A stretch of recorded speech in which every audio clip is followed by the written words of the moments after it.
Olá, estudantes da primeira série, tudo bem com vocês? Nesse vídeo, vamos falar sobre cantigas medievais. Conhecer o período do trovadorismo é o nosso primeiro objetivo. Ler e interpretar cantigas medievais, objetivo 2. E o terceiro, reconhecer as características das cantigas de amor e de amigo. Você já ouviu uma cantiga portuguesa medieval? Já imaginou em que situações a música medieval era utilizada? Qual será a importância da cantiga medieval para a língua portuguesa? Veja, nesse período intitulado trovadorismo, o nome trovadorismo já vem da palavra trova. E as cantigas, que eram poemas para serem cantados, apresentados, então nesse período, poesia e música eram juntas, elas tinham alguns temas, como por exemplo as cantigas de amor, a cantiga de amigo, as cantigas de escárnio e maldizer. Classificavam-se então como cantigas líricas e satíricas. Observe que esse período chamado trovadorismo surgiu especificamente no século IX e foi um movimento literário e poético que reuniu grandes nomes da literatura portuguesa e espanhola. De acordo com estudos, as cantigas foram as primeiras obras escritas em língua portuguesa, tendo início na região no final do século XII. As cantigas portuguesas foram as primeiras manifestações literárias de Portugal, mas foram produzidas em que idioma, prof? Em galego-português. Então, esses poemas eram para ser cantados. Então, ai flores do verde pinho, se viste meu amado, né? Eram mais ou menos assim. E os trovadores, então, eram e são os autores e intérpretes das cantigas. Como era a cultura na Idade Média, né? Então, história e língua portuguesa vai mostrar que nós vivenciamos um período, né, em que o posicionamento era de suzeranos e vassalos. Em geral, como era a estrutura, né? Havia o senhor, ou seja, o rei, dono do castelo, as pessoas que habitavam em torno do castelo, na região dos campos, e nas cantigas isso irá se refletir. Algumas cantigas, né, vão ter uma característica para quem era da nobreza e outras para quem era do povo, dos vassalos. Acompanhe comigo um resumo dessa classificação para você entender melhor. A cantiga de amor, então o cavalheiro, dirige-se à mulher amada como uma figura idealizada, distante. Inclusive, ele não podia citar o nome da mulher. Já na cantiga de amigo, era o quê? Ela era mais popular, com marcas evidentes da literatura oral. Por exemplo, as reiterações, o paralelismo, o refrão, o estribilho, recursos próprios dos textos para serem cantados e que propiciam facilidade na memorização. Na cultura da Idade Média, nós vamos ter as cantigas satíricas. E essas cantigas, então, dividem-se em cantigas de escárnio e de maldizer. Qual é a diferença? Na de escárnio, a sátira era indireta. Então, era cheia de duplos sentidos.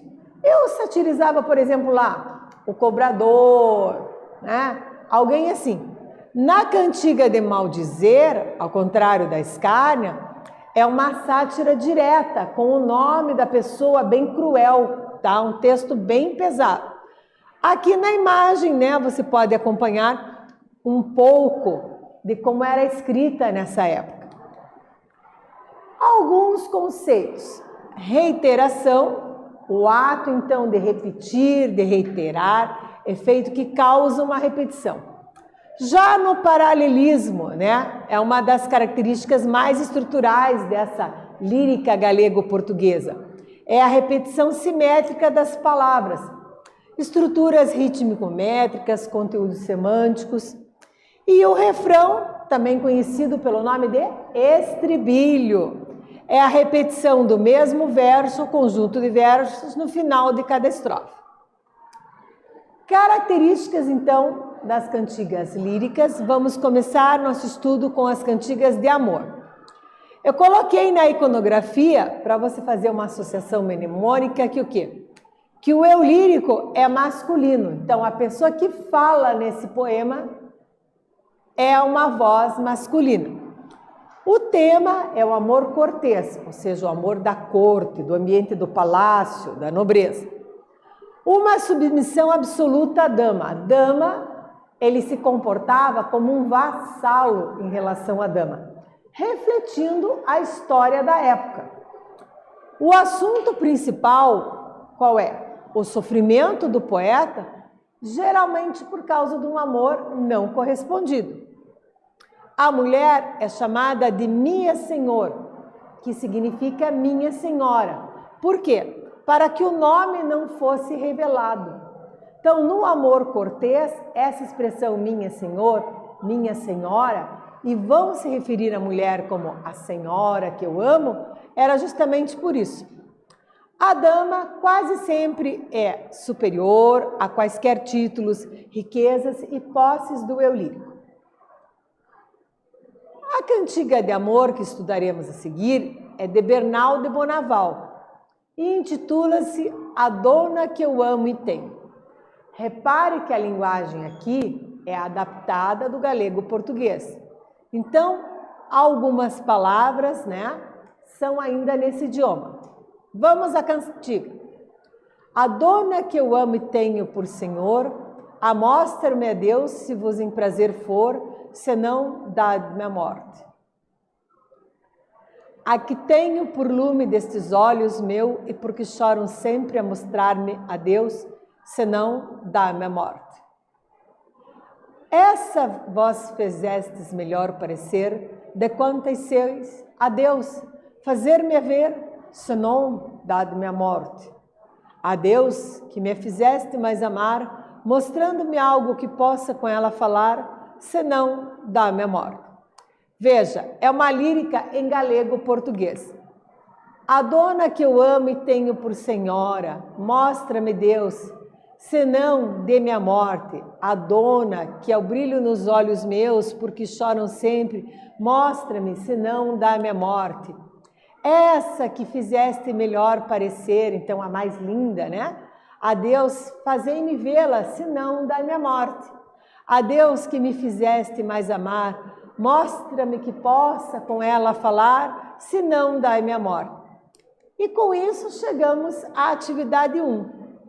Na primeira estrofe da cantiga, é possível perceber que o lírico é masculino. Qual ou quais versos confirmam essa hipótese? É a opção A. Na opção B, a ideia é que você releia os versos selecionados e responda que sentimento, então, o eu lírico parece demonstrar. A dona que eu amo e tenho por Senhor, a Deus que me fizeste mais amar, mostra-me algo, possa com ela falar, senão dai-me a morte. Analise, veja bem que eu já volto.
Voltei, gabaritar contigo a atividade 1, a letra A. Na primeira estrofe, é possível perceber que o lírico é masculino? Quais versos confirmam? Então, a cantiga, A Dona Que Eu Tenho, de autoria de Bernal de Conaval, compõe-se da primeira estrofe que diz: a dona que eu amo e tenho por senhor, amostra-me a Deus, se vós em prazer for, senão dai-me a morte. Observe, eu já posso dizer porque a dona que eu amo e tenho por senhor significa a dona que eu amo e tenho por senhora. Então, nesse verso aqui, eu já tenho a comprovação de que ele se coloca na posição de submisso, de vassalo, e a mulher numa posição de suzerana. Muito bem. Na letra A outra pergunta é: qual ou quais versos confirmam essa hipótese? Então, a dona que eu amo e tenho por senhor. Lembrando que essa expressão senhor significa senhora. Então, eles tratavam as mulheres, né, a qual eles não podiam nem revelar o nome, de minha senhora, numa posição de vassalagem amorosa. Geralmente a dama tinha mais posses, era um ser idealizado, superior, como bem vimos aqui. Nessa cantiga percebemos então duas importantes características das cantigas de amor. O eu lírico masculino e a dama é superior, né, de posses. Com isso, chegamos à segunda questão. Letra B. Releia os versos selecionados e responda: que sentimento eu lírico parece demonstrar? Relendo eu tenho: a dona que eu amo e tenho por senhor, a Deus que me fizeste mais amar, mostra-me a algo possa com ela falar, senão dai-me a morte. Então é um amor o quê? Sofrido, inalcançável, com o qual ele não consegue nem falar e implora a Deus por ajuda. Com isso, percebemos que as características do trovadorismo nas cantigas de amor estão presentes nesse texto.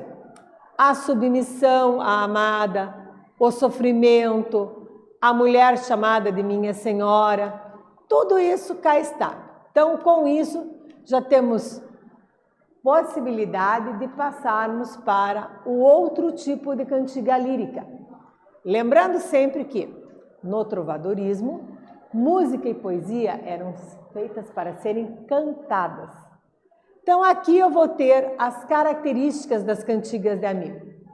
Eu coloquei o macetinho aqui na iconografia, ó, uma dama, uma senhora, para você sempre lembrar que o eu lírico é feminino. E por que chama de amigo, professora? Porque nessa época não se usava o termo namorado, mas sim dizia-se que era amigo. Então, interprete amigo como sendo o namorado. O tema mais frequente será o quê? A saudade e o lamento amoroso da dama que sofre com a ausência da amada. Por que elas sofriam? Porque elas conheciam os cavaleiros, conheciam os amados e logo eles viajavam, iam para distante. Então, com isso, o que acontecia? Elas ficavam saudosas e iam se consolar num ambiente campestre, se lastimando para a natureza. Fosse um pinheiro, fosse um rio, fosse algum elemento da natureza. O assunto, então, é o sofrimento que vê o amigo partir e não receber notícias. O ambiente é campestre, diferentemente da cantiga de amor, que o ambiente é palaciano. Há referências a outros lugares onde estaria o amado ausente? Sim. E o termo amigo usado no sentido, então, de namorado, amante, esposo. Apresento a cantiga de autoria de Dom Diniz, conhecido como Rei Trovador, e é a cantiga ai flores de verde pinho. Então, ali está o pinheiro, né? Na Europa é muito comum esse tipo de pinheiro, e começa assim: Ai flores do verde pinho, se sabedes novas do meu amigo, e ai Deus e ué. Ai flores do verde ramo, se sabedes novas do meu amado, ai Deus e ué. Se sabedes novas do meu amigo, aquele que mentiu do que pôs comigo, ai Deus e é. Se sabedes novas do meu amado, aquele que mentiu do que me havia jurado, e ai Deus e ué. Então, na atividade 2, você vai descobrir quais características da cantiga de amigo podemos identificar nesse texto, Ai flores do verde pinho, de Dom Diniz, Rei Trovador. Faz aí, eu te aguardo aqui.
Voltei e estamos conversando sobre a atividade 2 do poema que vocês viram no intervalo, ai flores do verde pinho, se saber de novas do meu amigo. Quando a palavra amigo está no masculino, eu sei que a voz do poema está como? Então, a primeira característica eu já identifico que o eu lírico é feminino, né? E há vários versos que ela disse, sabedes novas do meu amado. Repare aqui, ó. Sabedes novas do meu amado, sabedes novas do meu amado, sabedes novas do meu amigo. E vai colocando isso constantemente. Então, já anoto como característica. O tema, claro, é a saudade do amado. O ambiente em que o eu lírico se encontra é campestre. Ele conversa com árvores e flores, ó. Ai flores, tá numa conversa com as flores e com o verde pinho. Eu posso perceber isso nitidamente. Gabaritando então, o eu lírico é feminino. Percebemos essa característica em vários versos como Coloque sempre entre aspas os versos. Se saber de novas do meu amado, o tema é a saudade do amado e o ambiente em que o lírico se encontra é campestre, conversa com as flores. Chegamos com isso à atividade mão na massa. E a ideia é que vocês formem duplas. Para quê?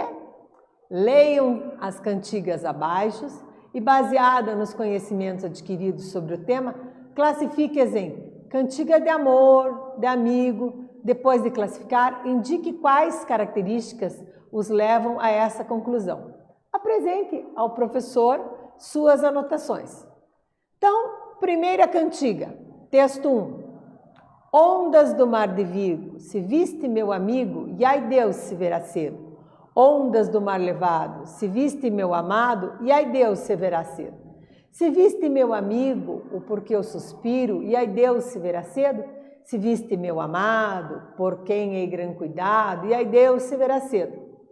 No texto 2. Oh, no mundo não semei parelha, mentre me for como vai, como jamoiro por vós, ai-me, Senhor branca e vermelha. Queredes que vos retraia quando vos eu vi em saia. Não me levantei, que vos em tom não vi feia. E minha Senhor dos que diai, que me foi a mim mal, e vos filha de Dom Pai Moniz. E bem vos semelha de haver eu por vós guarvaia, pois eu, minha Senhor da alfaia, nunca de vós houve, nem ei valha, João Correia. O que aprendemos? Conhecemos um período chamado trovadorismo. Observem os textos, né? Todas cantigas, e você vai poder classificar em amor e amigo nessa atividade. Com isso, concluímos, dizemos que nós lemos e interpretamos cantigas medievais e reconhecemos as características das cantigas de amor e de amigo. Nesse vídeo, falamos sobre cantigas medievais. Espero que vocês tenham gostado. Até breve!